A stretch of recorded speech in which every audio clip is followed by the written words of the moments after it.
Hi guys, मैं सैयद आज़म अली एक बार फिर आपके लिए एक खौफनाक कहानी लेकर आया हूँ। और ये कहानी का नाम है शॉर्टकट। बाज़ औक़ात हम लोग अपनी मंजिल तक पहुँचने के लिए शॉर्टकट इस्तेमाल करते हैं। ये ज़रूरी नहीं कि शॉर्टकट इस्तेमाल करने से हम वक्त पे या जल्दी या वक्त से पहले हम लोग अपनी मंजिल तक पहुंच जाएं, लेकिन बाज़ औक़ात ये शॉर्टकट हम लोगों को बहुत भारी पड़ जाता है। बिल्कुल ऐसी ही एक कहानी मैं आपके लिए लेकर आया हूँ, जिसके अंदर एक कपल, एक दो प्यार करने वाले जब अपनी मंजिल तक पहुँचने के लिए शॉर्टकट इस्तेमाल करते हैं तो उनके साथ क्या होता है। रात आधी से ज़्यादा गुजर चुकी थी। अंधेरे के सबब सड़क पर गहरा सुकून तारी था।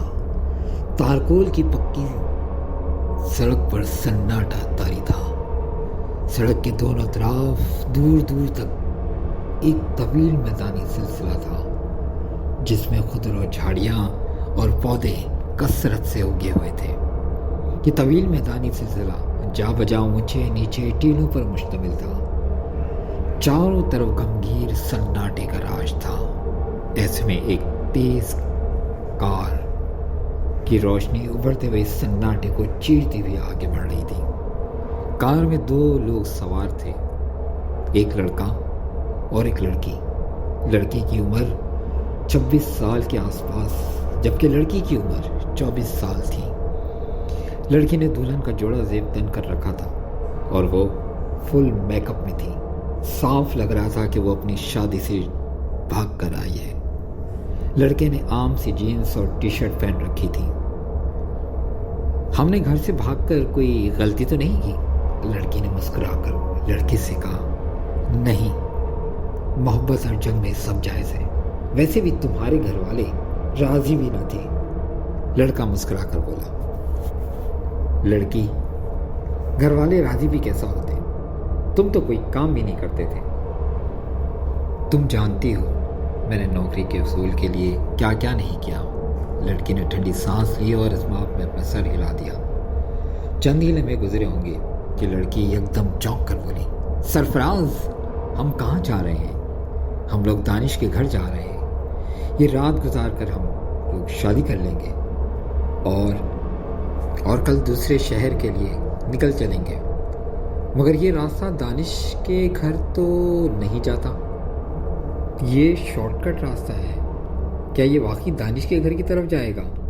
तुमने जो शॉर्टकट रास्ता लिया है ये तो जंगल है। अतराफ में सारा जंगल है। कहीं देखो हमारे लिए कोई परेशानी ना हो जाए। कार बड़ी तेज रफ्तारी से अंधेरे की चीरती हुई आगे बढ़ रही थी। लड़की की बात सुनकर सरफराज कुछ देर तक खामोश रहा और उसकी तरफ गौर से देखा और फिर बोला, सदफ, तुम एक पढ़ी लिखी लड़की हो। आज के दौर में ये सब बातें महज आसान भी होती हैं। उसने सड़क की जानिब देखते हुए जवाब दिया था। इस सड़क के मुतालिक जो भी बातें हैं वो झूठ तो नहीं हो सकती। मेरा मशवरा है कि सदफ के जुमले इसके मुंह में रह गए। उसके हलक से दिलखराश चीख निकली। एक ज़ोरदार धमाके के था जो उसने सुना था। साथ ही कार का तवाज़ुन बिगड़ गया। कार के बोनट से कोई चीज़ टकराई थी, जिसे सरफराज ने साफ देखा था। वो ना जाने क्या चीज़ थी, जिसकी चमकती सुर्ख आँखें थीं, जिसकी एक ही झलक इसको नज़र आई थी। कार लहराती हुई दाएं तरफ वाले मैदानी हिस्से में उतर गई। गाड़ी थोड़ी ही दूर चली होगी कि किसी चीज़ से टकरा कर रुक गई और सरफराज का सर कार के स्टीयरिंग से टकराया। सर पर लगने वाली चोट काफ़ी साबित थी, जिससे वो फौरन ही बेइज्जत हो गया। सदफ ने चीखते हुए सरफराज को हिलाया, लेकिन उसने कोई हरकत नहीं की। वो बेहोश हो चुका था। बाहर बिल्कुल सन्नाटा था। कार में सरफराज बेहोश पड़ा था और सदफ अकेली थी। दिल में अजीब ख्याल आ रहने लगे। اس سڑک سے جڑے تمام پراسرار واقعات اس کے دل و دماغ میں گھومنے لگے۔ اگر اس کو پتہ ہوتا کہ سرفراز اپنی کار اس سڑک سے گزارے گا تو وہ کبھی بھی اس سڑک سے اس کو جانے نہ دیتی، لیکن اب کیا ہو سکتا تھا، کچھ تو کرنا تھا۔ چنانچہ صدف ڈرتے ڈرتے کار سے اتری۔ اس نے دیکھا کار کے بونٹ پر بہت سا خون پڑا ہے۔ ہو سکتا ہے یہ اسی چیز کا خون ہو جو چیز کار کے بونٹ سے ٹکرائی تھی۔ وہ اور آگے بڑھی۔ یہ دیکھ کر وہ چونک گئی کہ کار کے ایک بہت طویل قدم مجسمہ ٹکرا کر رکی ہے۔ اس نے غور سے اس مجسمے کو دیکھا۔ دوسرے پل وہ چونک گئی۔ یہ پتھر کا عجیب سا مجسمہ تھا۔ صدف کو سمجھ ہی نہیں آیا کہ کس طرح کا مجسمہ ہے۔ اندھیرے کے سبب اس کے قد و قال ٹھیک طرح سے واضح نہیں تھے۔ بس اتنا ہوا، اس کو خوف کی ایک لہر اپنے اندر دوڑتی ہوئی محسوس ہو رہی تھی۔ وہ حیرت اور خوف سے اس کی مجسمے کو دیکھ رہی تھی کہ اچانک اس کے کندھے پر کسی نے ہاتھ رکھا۔